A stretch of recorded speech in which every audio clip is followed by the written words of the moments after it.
Daily Sameer వెళ్ళే park ఇదే.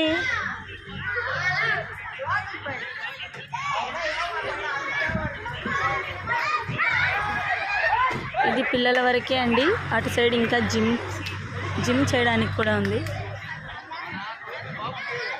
అటు సైడ్ ఉండే ఉయ్యాల సమీర్ అస్సలు వదలడు. మినిమం 45 మినిట్స్ 1 అవర్ ఊగుతాడు. ఇప్పుడు చూడండి సెల్ఫీ పాయింట్ని చూస్తున్నాడు.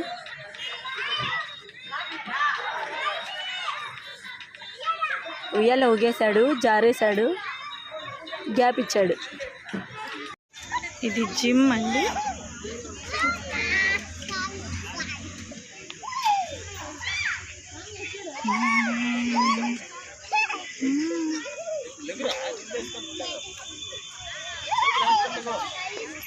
సమీర్ ఆడుకుంటున్నాడు.